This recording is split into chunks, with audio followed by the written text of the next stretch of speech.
प्रेमित्रों, जय श्री कृष्ण। मैं हूँ आचार्य डॉक्टर विष्णु कुमार मिश्रा।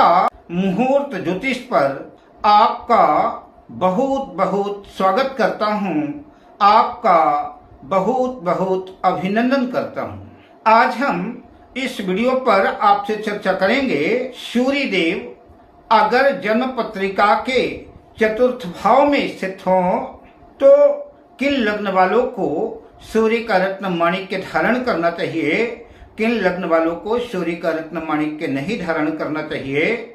इसी संदर्भ पर मैं मेष लग्न से मीन लग्न तक सभी लग्नों की चर्चा आपसे करूंगा। पर विषय क्रम में आगे बढ़ूं उससे पहले आपसे आग्रह, अगर आपने अभी तक हमारे इस चैनल को सब्सक्राइब नहीं किया है तो प्लीज चैनल को सब्सक्राइब करें, साथ ही नोटिफिकेशन बेल को भी प्रेस कर लें।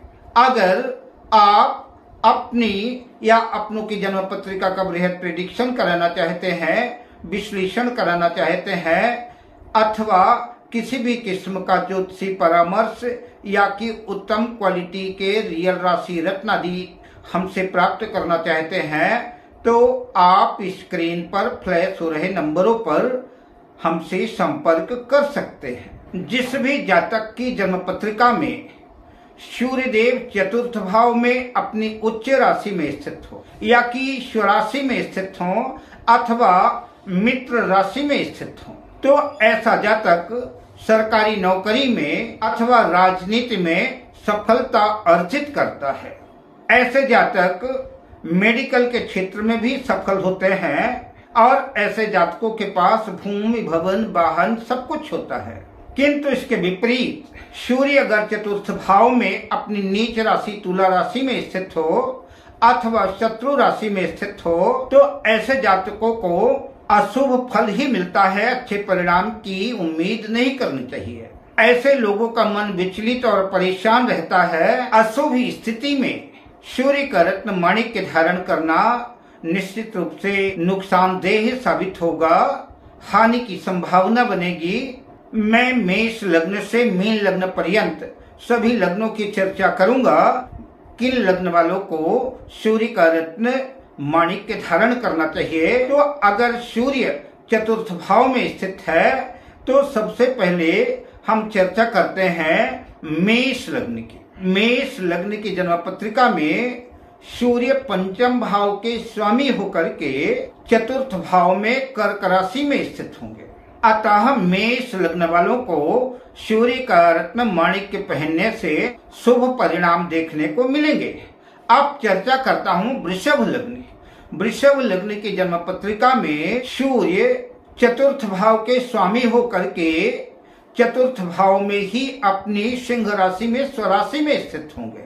अतः सुख संसाधनों में जबरदस्त वृद्धि होगी, भूमि, भवन के, वाहन के योग बनेंगे, आलीशान घर होगा। माणिक्य रत्न धारण करने से सुखों में वृद्धि होगी।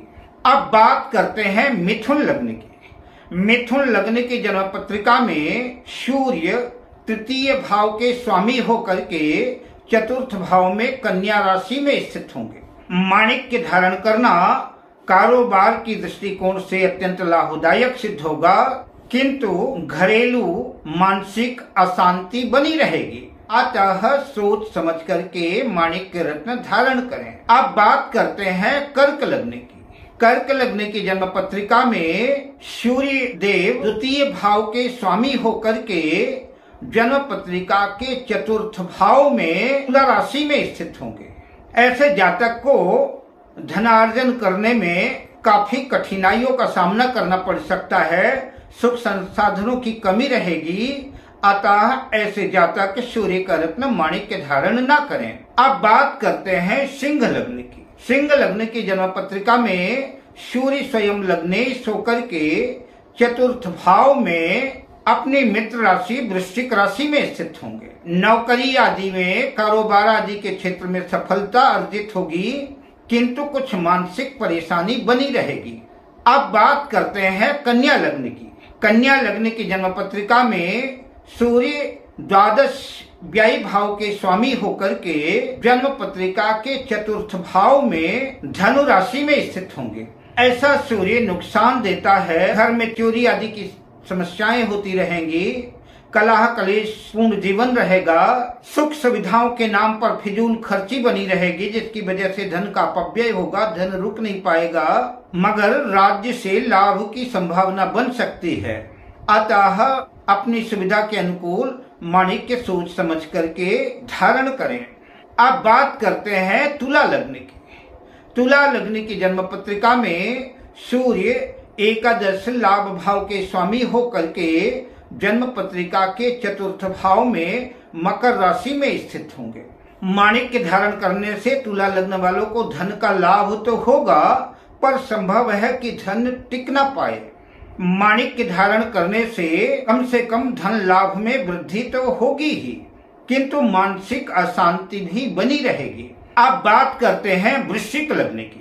वृश्चिक लग्न की जन्म पत्रिका में सूर्य देव दशम भाव के करियर भाव के स्वामी होकर के जन्म पत्रिका के चतुर्थ भाव में कुंभ राशि में स्थित होंगे। ऐसा सूर्य नौकरी में, कारोबार आदि में तरक्की देता है, राजनीति में भी सफलता दिलाता है, किंतु घरेलू कौटुंबिक पारिवारिक समस्याएं बीच बीच में देता रहेगा। माणिक्य धारण करने से मिश्रित परिणाम देखने को, शुभ और अशुभ दोनों परिणाम देखने को मिलेंगे। अब बात करते हैं धनु लग्न की। धनु लग्न की जन्म पत्रिका में सूर्य नवम भाग्य भाव के स्वामी होकर के चतुर्थ भाव में मीन राशि में स्थित होंगे। माणिक्य धारण करने से धनु लग्न के जातकों की निश्चित रूप से भाग्य में वृद्धि होगी और भाग्य प्रत्येककारी बनते चले जाएंगे। अतः धनु लग्न वालों को सूर्य का रत्न माणिक्य धारण करना चाहिए। अब बात करते हैं मकर लग्न की। मकर लग्न की जन्म पत्रिका में सूर्य अष्टमेश होकर के अष्टम भाव के स्वामी होकर के चतुर्थ भाव में अपनी उच्च राशि मेष राशि में होंगे। जिन जातकों को ऐसा लगता है कि उनको कहीं किसी रिश्तेदार का या कहीं से विरासत में कोई धन मिल सकता है, कोई प्रॉपर्टी, खेत, बैंक बैलेंस, घर आदि मिल सकता है, तो ऐसे लोगों को निश्चित रूप से उस लाभ को अर्जित करने के लिए माणिक्य रत्न धारण करना चाहिए।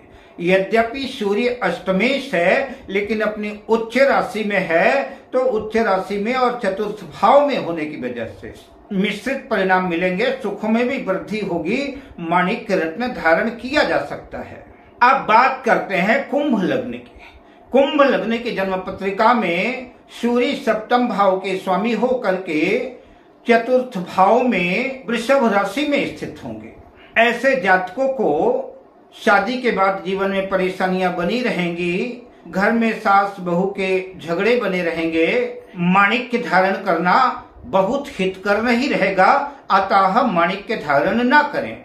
अब बात करते हैं मीन लग्न की। मीन लग्न की जन्म पत्रिका में सूर्य खष्ठेश होकर के छठे भाव के स्वामी होकर के जन्म पत्रिका के चतुर्थ भाव में मिथुन राशि में स्थित होंगे। सूर्य छठे भाव के स्वामी होने की वजह से चतुर्थ भाव में स्थित होंगे, तो सुखों का अभाव रहेगा। अतः मीन लग्न वालों को सूर्य का रत्न माणिक्य धारण नहीं करना है। अब मैं आपसे लेता हूँ विदा, मिलता हूँ अगली वीडियो में शुभ कामनाओं के साथ। जय श्री कृष्ण।